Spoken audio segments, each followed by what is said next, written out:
Friends, good afternoon to everyone. हम लोग आज पढ़ेंगे classification of magnetic materials. Magnetic जो प्रॉपर्टीज है, I, intensity of magnetisation,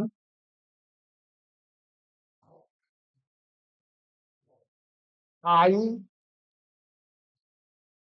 susceptibility, magnetic susceptibility and mu. इस पर आधारित बेस्ड ऑन दिस प्रॉपर्टीज हम लोग मैग्नेटिक मटेरियल का क्लासिफिकेशन करेंगे। ठीक है, तो मैग्नेटिक मटेरियल जो इस आधार पर क्लासिफाइड है वह तीन तरह का है। पहला है डायमैग्नेटिज्म, दूसरा है पैरामैग्नेटिक सब्सटेंस, पहला है diamagnetic substance, paramagnetic substance and ferromagnetic substance. तो डायमैग्नेटिक सब्सटेंस जो होता है, the substance which when placed in magnetizing field for the magnetization they get feebly magnetized which direction is opposite to the direction of magnetizing field.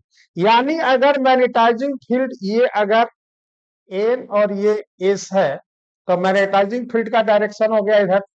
अब ये magnetisation अगर होता है body का, ये एस और ये एन होता है अपोजिट टू मैग्नेटाइजिंग फील्ड, ये मैग्नेटाइजिंग फील्ड का डायरेक्शन हो गया,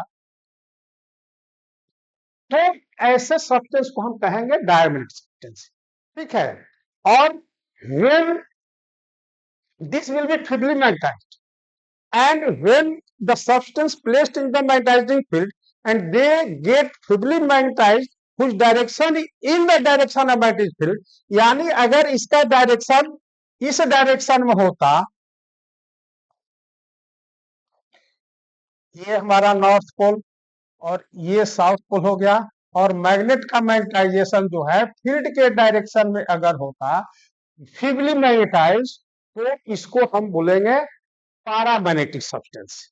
अगर स्ट्रांगली मैग्नेटाइज हो जाएगा in the direction of magnetic magnetizing field, तो उसको बोलेंगे फेरोमैग्नेटिक सब्सटेंस। ठीक है, दूसरा का पॉइंट है इसमें कि सब्सटेंसेज आर वीकली रिपेल्ड। ये जो है डायमैग्नेटिक जो है, जब मैग्नेटिक फील्ड में रखा जाता है तो ये वीकली रिपेल्ड जो हो जाता है from strong field to weak field. और डायमैग्नेटिक सब्सटेंस जो होता है ये हमारा वीकली जो है अट्रैक्टेड होता है स्ट्रॉन्ग फील्ड में, यानी ये वीक फील्ड से स्ट्रॉन्ग फील्ड की ओर मूव करता है। और फेरोमैग्नेटिक जो है ये strongly attracted by strong field, यानी ये stick to the poles. Ferromagnetic substance जो है स्टिक टू द पोल्स। ठीक है, इसमें जो है इस आधार पर, यानी जब ये नॉन यूनिफॉर्म मैग्नेटिक फील्ड में रखा जाता है तो डायमैग्नेटिक सब्सटेंस जो है स्ट्रॉन्ग फील्ड से वीक फील्ड की हो जाते हैं। पैरामैग्नेटिक ये जो है स्ट्रॉन्ग फील्ड की हो जाते हैं, वीक फील्ड से स्ट्रॉन्ग फील्ड की ओर। और फेरोमैग्नेटिक जो है हमारा स्ट्रांगली अट्रैक्टेड होता है स्ट्रॉन्ग फील्ड द्वारा, जो कि पोल से स्टिक हो जाता है। इसमें अगर अगर डायमैग्नेटिक बार कोई है तो डायमैग्नेटिक बार को जब मैग्नेटिक फील्ड में हम लोग फ्री सस्पेंड करते हैं तो ये क्या हो जाता है, ये हमारा एन है और ये एस है।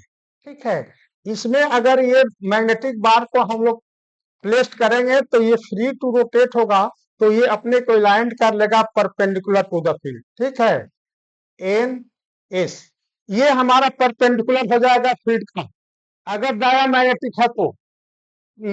अगर पैरामैग्नेटिक है तो फील्ड के डायरेक्शन में हो जाएगा एन एस। ठीक है, तो ये हमारा फील्ड के डायरेक्शन में हो जाएगा। ठीक है, और फेरोमैग्नेटिक होगा तो ये stick to the field, field में ये पोल के ओर सट जाएगा। ठीक है, फेरोमैग्नेटिक के केस में। दूसरी चीज कि अगर अगर इसमें डायमैग्नेटिक जो है लिक्विड है, डायमैग्नेटिक लिक्विड जो है जब हम ट्यूब ट्यूब में अगर प्लेस करते हैं डायमैग्नेटिक लिक्विड को,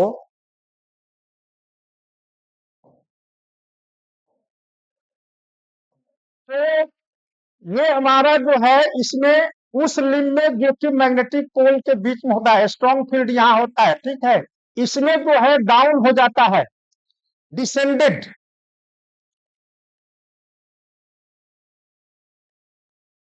डायमैग्नेटिक सब्सटेंस जो है डिसेंड कर जाता है उस लिंब में, जो लिंब जो है मैग्नेटिक पोल्स के बीच में होता है, ठीक है। और पैरामैग्नेटिक के केस में ये स्ट्रॉन्ग फील्ड की ओर मूव करता है, इसलिए इसमें ये एसेंट कर जाता है, ठीक है।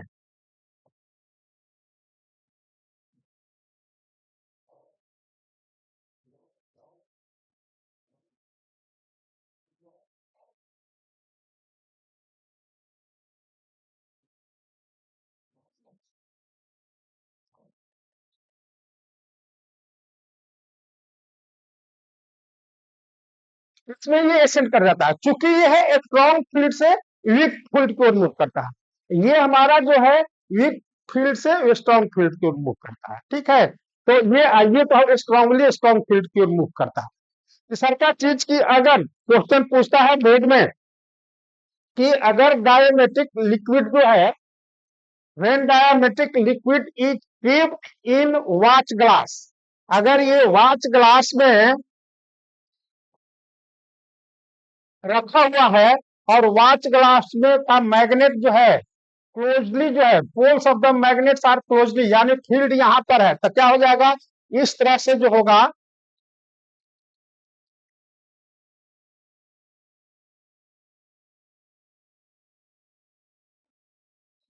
इस तरह से मैग्नेटिक जो आपका अलाइनमेंट जो हो जाएगा, इस तरह से हो जाएगा, ठीक है। यानी स्ट्रॉन्ग फील्ड यहाँ है, चूंकि ये डायमेट्रिक सब्सटेंस है, तो ये क्या हो जाएगा, एक्यूमुलेट हो जाएगा इंस पर, जहां पर कि फील्ड स्ट्रेंथ ज्यादा होगा, और ये हमारा चूंकि मूव कर जाएगा वीक स्ट्रॉन्ग फील्ड की ओर, ठीक है, स्ट्रॉन्ग फील्ड से वीक फील्ड की ओर मूव कर जाएगा। यहाँ पर हमारा फील्ड चूंकि क्लोज है, दोनों पोस्ट क्लोज है, तो स्ट्रॉन्ग फील्ड हमारा सेंटर पर है, ठीक है। और सेंटर से हमारे लिए मूव कर जाएगा when diametric liquids are kept in watch glass, ठीक है। अगर ये जो है दूरी पर होगा, इस तरह से होगा, ठीक है, अगर ये इस तरह से है और इस तरह से आपका ग्लास रखा हुआ है, ठीक है, तो वैसी स्थिति में अब देखिए यहाँ पर वीक फील्ड होगा, किनारे पर ज्यादा होगा, तो ये हमारा इसका एक्युमुलेशन जो हो जाएगा, इस तरह से हो जाएगा, इस तरह से होगा, ठीक है, सेंटर में एक्युमुलेट कर जाएगा, magnetic material accumulates in the centre from, ये हमारा स्ट्रॉन्ग फील्ड से वीक फील्ड की ओर जाएगा। ऐसी स्थिति में जो पार्ट है दोनों पोल्स, तो हमारे साइड्स में जो है पोल स्ट्रेंथ ज्यादा होगा, स्ट्रॉन्ग फील्ड हो जाएगा, बीच में कम होगा जाएगा, इसलिए स्ट्रॉन्ग से वीक हो। अगर सिमिलरली अपोजिट होगा, अगर ये अपोजिट होगा यानी पैरामैग्नेटिक सब्सटेंस हो जाएगा, तो ये स्थिति हो जाएगी, यानी हमारा जब ये नजदीक होगा पोल्स, तो बीच में एक्युमुलेट ज्यादा हो जाएगा, ठीक है, स्ट्रॉन्ग फील्ड की ओर जाएगा। अगर ये हमारा दोनों क्लोजली है, दोनों पोल्स क्लोज्ड है, तो ये हमारे बीच में जो है यहाँ पर बीच में आ जाएगा, पोल के नजदीक आ जाएगा, स्ट्रॉन्ग फील्ड की हो जाएगा, एक्युमुलेट सेंटर में हो जाएगा। यहाँ पर एक्युमुलेशन जो हो जाएगा साइड में हो जाएगा, यानी जस्ट इसका अपोजिट पैरामैग्नेटिक का केस होगा, ठीक है।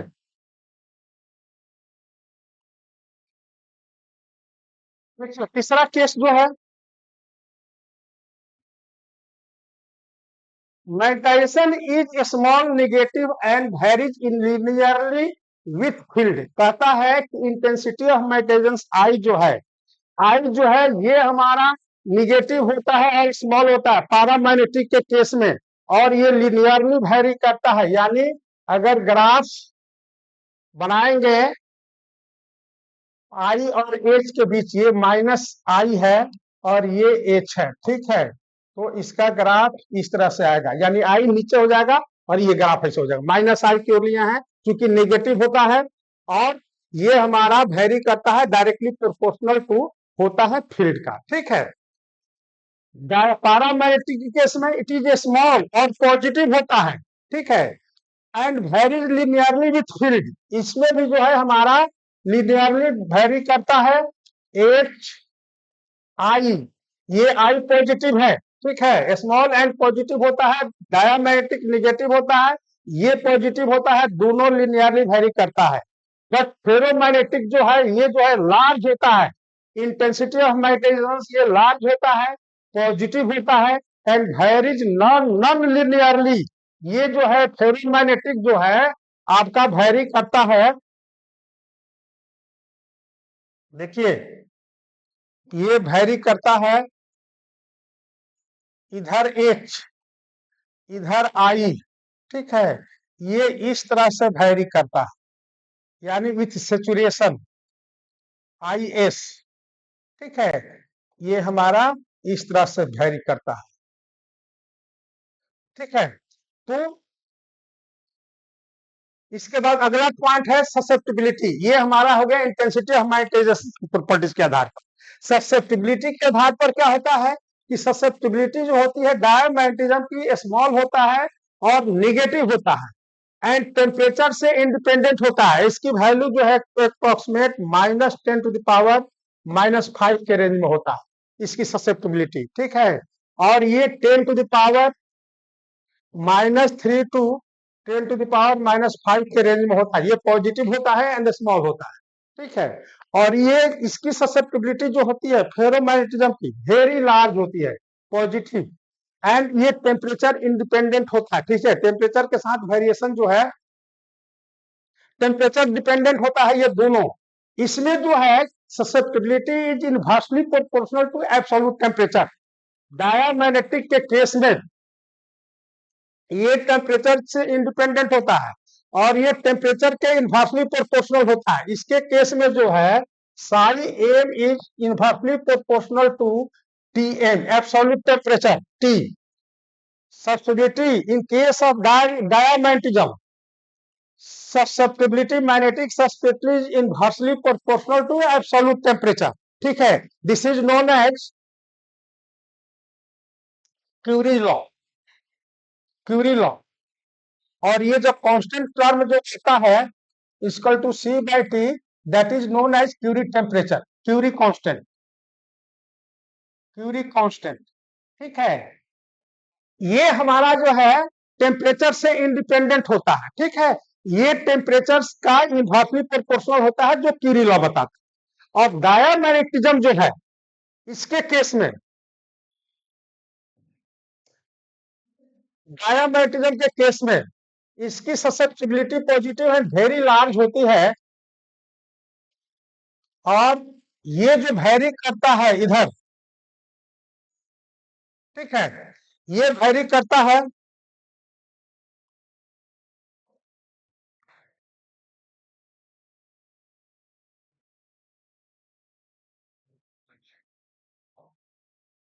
थीटा T-θc, ये थीटा सी है, ठीक है। ये हमारा जो है ससेप्टिबिलिटी जो है प्रोपोर्शनल टू 1/T-θc है, जहां इसको बोलते हैं हम लोग क्यूरिज विस लॉ। ये कहलाता है Curie Weiss law, Weiss law. यानी ये थीटा सी जो है ये क्यूरी टेम्परेचर, ये क्यूरी टेम्परेचर जो है इस पर जो है, ठीक है।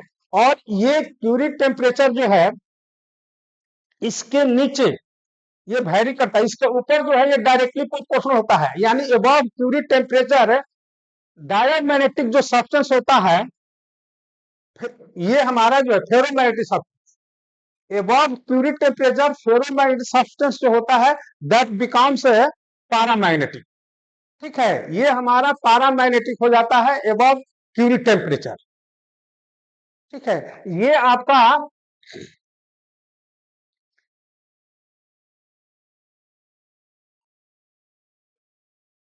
मटेरियल पर डिपेंड करता है इसका क्यूरी टेम्परेचर। आयरन के लिए ये होता है 770 डिग्री सी या प्लस 273 हम जोड़ दें तो कितना हो जाएगा 1043 की, ठीक है। 700 डिग्री सी या 1043 की, इसके बराबर होता है क्यूरी टेम्परेचर इसका आयरन के लिए, ठीक है। उसके ऊपर जो है ये हमारा पैरामैग्नेटिज्म हो जाता है। अगला पॉइंट जो होगा रिलेटिव परमेबिलिटी। रिलेटिव परमेबिलिटी देखिए इसका जो होता है डायमैग्नेटिज्म के केस में स्लाइटली लेस देन 1 होता है। देखिए चूंकि mu bar is equal to 1 plus five r होता है, ठीक है, और mu r is equal to mu by mu naught होता है, यानी ये हमारा स्लाइटली लेस देन 1 होता है, लेस देन 1 होता है, ठीक है। तो ये स्लाइटली लेस देन मतलब क्या, ससेप्टिबिलिटी जो हो जाएगी x 1 से कम हो जाएगी, ससेप्टिबिलिटी हमारी निगेटिव हो जाएगी, क्योंकि ये एक से कम होगा, ये एक घटाएंगे तो माइनस में आ जाएगा, तो ससेप्टिबिलिटी इज निगेटिव। और वैसी स्थिति में इसका मतलब क्या है, इसका मतलब ये कह रहा है कि परमेबिलिटी हमारी कम है, सब्सिडिटी अगर कम है, निगेटिव है, इट मीन्स कि specimen when magnetic material is placed in magnetizing field they have tendency to repel the magnetic lines of force। Magnetic lines of force को ये रिपेल करता है। अगर ये मैग्नेटिक मटेरियल है तो ये हमारा मैग्नेटिक लाइन्स ऑफ फोर्स जो है ऐसे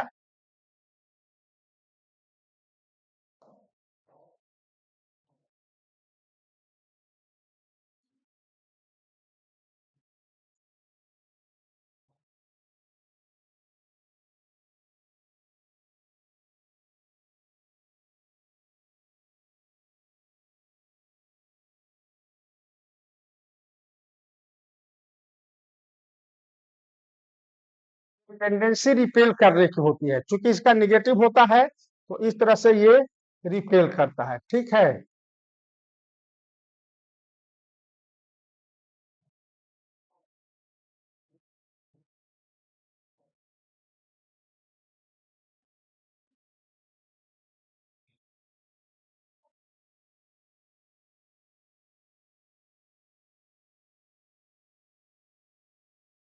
ये हमारा जो है इसकी निगेटिव ससेप्टिबिलिटी है, मैग्नेटिक लाइंस ऑफ फोर्स को ये इसकी टेंडेंसी होती है रिपेल करने की। अगर ये सुपर कंडक्टर रखा जाता है तो सुपर कंडक्टर जो है परफेक्ट जो है ये मेसनर इफेक्ट्स की तरह टोटल लाइंस ऑफ फोर्स को रिपेल करता है, not lines magnetic lines passes through the super conductor, ठीक है। तो ये पैरामैग्नेटिक प्रॉपर्टीज हो गई।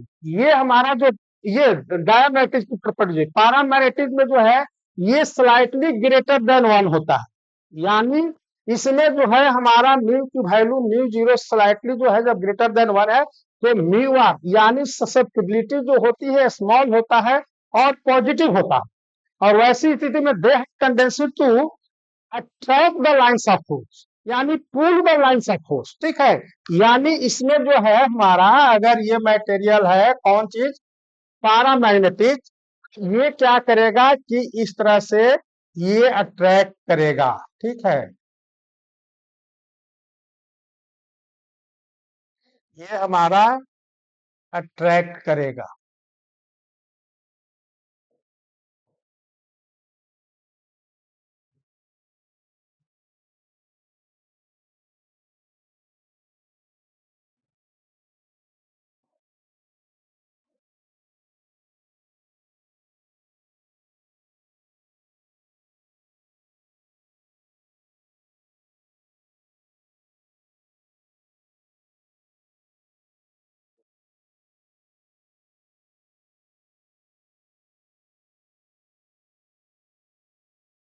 ये अट्रैक्ट करेगा, ठीक है।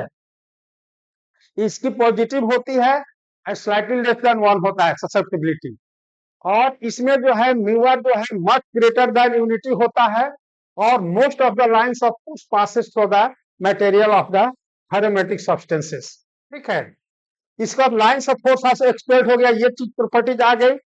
नेक्स्ट आइए क्या कहता है, atoms do not have any permanent dipole moment, क्योंकि देखिए पैरामैग्नेटिक सब्सटेंस जो होता है, ये पैरामैग्नेटिक सब्सटेंस जो है इसमें स्पिन पेयर पेयर में होते हैं। देखिए एक्चुअली जो है, अब आप समझिए कि मैग्नेटाइज जो होती है, कोई भी मटेरियल मैग्नेटाइज होता है उसका 3 कारण हो, 3 प्रोसेस होते हैं, ठीक है, ड्यू टू 3 रीजंस। पहला होता है कि इलेक्ट्रॉन का orbital motion, orbital motion of electrons, ठीक है, electrons around the nucleus, around the nucleus। ठीक है, ये क्या करता है, orbital magnetic moment, orbital magnetic moment produce कर, मैग्नेटिक मोमेंट। दूसरा का होता है spinning motion, spinning motion of electrons, of electrons about the axis, axis, about the axis, passing through the center of mass of electrons। ठीक है, ये पहला है, ये दूसरा है, और तीसरा जो है motion of proton and neutron, neutron in the nucleus. अब देखिए ये दोनों इलेक्ट्रॉनिक मोमेंटम है, ये हमारा जो है डाइपोल मोमेंट इलेक्ट्रॉनिक हो गया, ये मैग्नेटिक मोमेंट, और ये जो हो गया आपका न्यूक्लियर हो गया। न्यूक्लियर की वैल्यू जो है 10⁻³ टाइम लेस होता है, किससे, इससे, इसलिए दिस कैन बी इग्नोर्ड। ये जो हमारा कंट्रीब्यूट जो करता है ये इग्नोरेंस हो जाता है क्योंकि इसकी वैल्यू बहुत कम होती है। ठीक है, तो अब देखिए यहाँ पर जो है इसमें एटम जो होता है, ये स्पिन जो है ऑर्बिटल मोशन जो होता है चेंज होने से, जब इलेक्ट्रिक फील्ड को मैग्नेटिक फील्ड को अप्लाई करते हैं तो ऑर्बिटल मोशन जो है इसका चेंज होता है, इसके कारण हमारा ये फील्ड प्रोड्यूस होता है। ठीक है, और those specimen can show this property, diamagnetism की properties those specimen can show which has paired spins, spins paired में होता है। ठीक है, इसलिए इसका परमानेंट डाइपोल नहीं होता है, they have not dipole, pair है मतलब कि एक इलेक्ट्रॉन इधर और एक इलेक्ट्रॉन इधर। ठीक है, ये हमारा ऑलवेज पेयर में होता है, इसलिए इसके पास हमारा जो है परमानेंट डाइपोल मोमेंट नहीं होता है। ये हमारा पारा मैग्नेटिज्म जो होता है ये अनपेयर्ड होता है। ठीक है, इसमें पार्शियली अलाइंड ऑफ द जो होता है dipole in the direction of field, randomly जो ओरिएंटेड जो होता है फील्ड लाइन, वह जो है जब फील्ड में रखा तो पार्शियली अलाइंड हो जाता है जिससे कि डाइपोल मोमेंट प्रोड्यूस होता है। और ये जो होते हैं पैरामैग्नेटिक सब्सटेंस, इसमें परमानेंट डाइपोल मोमेंट होता है। ये हमारा स्पिन्स अनपेयर्ड होते हैं, ये स्पिन्स पेयर्ड इसमें होते हैं, इसमें अनपेयर्ड होते हैं, इसलिए इसमें परमानेंट डाइपोल मोमेंट होता है। ठीक है, और इसकी वैल्यू जो है इसमें ये जो है इंट्रैक्शन ऑफ जो है इलेक्ट्रॉन का, ये हमारा प्रोड्यूस होता है इंट्रैक्शन से। एक एटम के इलेक्ट्रॉन का जो मोशन होता है ये इंट्रैक्शन बाय नेबरिंग एटम से होता है, जो कि छोटे छोटे रीजन में बढ़ जाते हैं। ठीक है, जिसको कि हम लोग डोमेन कहते हैं, आगे उसको हम लोग आते हैं। ये जो है accepted by solid liquid and gas, ये दोनों तीनों में होता है, सॉलिड लिक्विड एंड गैस डायमेटिक होता है तीनों में, ये भी तीनों में होता है। ये केवल सॉलिड क्रिस्टलिन में होता है, ये हमारा जो है आयरन हुआ, निकेल हुआ, कोबाल्ट हुआ, इसमें ये प्रॉपर्टीज पाया जाता है। ठीक है, नेक्स्ट देखिए the origin of diamagnetism is the induced dipole moment due to change in orbital motion of electrons in atoms by the applied field. Only those specimen can show diamagnetism in which spins are paired, that is atoms that is, इसको आप इस तरह से भी लिख सकते हैं, spins are paired, it means कि atoms have no any permanent moment। इसमें जो होता है अनपेयर्ड में होता है।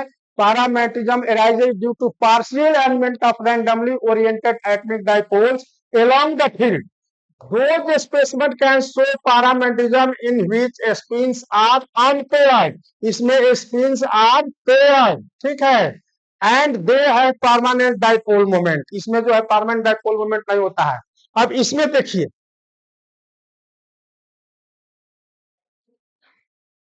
Ferromagnetism arises due to spin orbit interaction. Spin orbit interaction जो होता है इलेक्ट्रॉन का एक एटम से दूसरे एटम में, इसके कारण ये हमारा एराइज करता है। According to this, due to interaction of spin of electrons one atoms with that of neighboring atoms, a ferromagnetic material get divided into a small regions called domains, each of which is at all times completely magnetized. और domains होता है completely magnetize होती है all times, but direction due to direction, different direction के कारण ये varies करता है, डायरेक्शन इसका varies from domain to domain, so that resultant magnetization is zero. Where magnetizing, when magnetizing field is applied, when magnetizing field is applied, the magnetic material get magnetized either by domain growth, domain growth के कारण, यानी वाल shift करता है, वाल shifting का, जब weak field होता है तो डोमेन का ग्रोथ होता है वाल शिफ्ट होने से, ठीक है। और जब स्ट्रॉन्ग फील्ड जब अप्लाई होता है तो डोमेन का रोटेशन होता है। दो कारण है, एक डोमेन ग्रोथ और दूसरा है डोमेन रोटेशन। ये हमारा मैग्नेटाइज होता है चूंकि स्पिन का जो है इंटरेक्शन होती है और जो छोटे छोटे रीजन में बन जाता है जिसको डोमेन कहते हैं। डोमेन एवरी टाइम जो है ये मैग्नेटाइज होता है, बट विदाउट फील्ड जो है वह क्या होता है, डिफरेंट डायरेक्शन में होता है, यानी मोमेंटम मोमेंट जीरो हो जाता है। व्हेन फील्ड इज अप्लाइड, तो उस स्थिति में दो कारण से हमारा जो है ये मैग्नेटाइज होता है। पहला यानी ग्रोथ ऑफ डोमेन्स के कारण, डोमेन का ग्रोथ होता है वाल डिस्प्लेसमेंट के कारण जब वीक फील्ड में होता है। जब स्ट्रॉन्ग फील्ड में होता है तो रोटेशन ऑफ डोमेन हो जाता है, रोटेशन ऑफ डोमेन कारण, दो कारण, यानी डोमेन ग्रोथ या रोटेशन हो। स्ट्रॉन्ग फील्ड में रोटेशन ऑफ ग्रोथ कारण होता है, ठीक है। अब एग्जांपल हमारा जो है डायामैग्नेटिज्म में बिस्मथ है, कॉपर है, सिल्वर है, एटजी है, पीबी है, वाटर है, हाइड्रोजन है और इनर्ट गैसेस, हीलियम, नियन वगैरह जो है, ठीक है। इसमें जो हमारा एग्जाम्पल है सोडियम है, पोटेशियम है, मैग्नीशियम है, मैग्नीज है, एल्युमिनियम है, क्रोमियम है, स्टेनस है and liquid oxygen, solid liquid gas, इसमें भी सॉलिड लिक्विड गैस इसमें एग्जाम्पल के रूप में एग्जाम्पल हमारा ferrous, iron, cobalt and nickel and their alloys, ठीक है। तो ये हमारा पैरामैग्नेटिक्स, डायामैग्नेटिक्स और फेरोमैग्नेटिक्स की ये प्रॉपर्टीज के आधार पर बेसिकली तीन प्रॉपर्टी जो है, intensity of magnetisation, susceptibility and relative permittivity, ठीक है। ये पैरामैग्नेटिक जो है ये टेम्परेचर का इनवर्सली प्रोपोर्शनल होता है, क्यूरी लॉ कौन सा, डायमीटर इंडिपेंडेंट ऑफ टेम्परेचर होता है और उसमें क्यूरी विस लॉ, ठीक है, नॉन लिनियरली वेरी करता है टेम्परेचर के साथ, ठीक है। ये एबव जो है क्यूरी टेम्परेचर पैरामैग्नेटिक हो जाता है, क्या चीज, फेरोमैग्नेटिक। तो ये हमारा जो क्लासिफिकेशन ऑफ जो है मैग्नेटिक मटेरियल्स है। अगर वीडियो अच्छा लगता है तो please subscribe it and like it and also share to others. Thanks.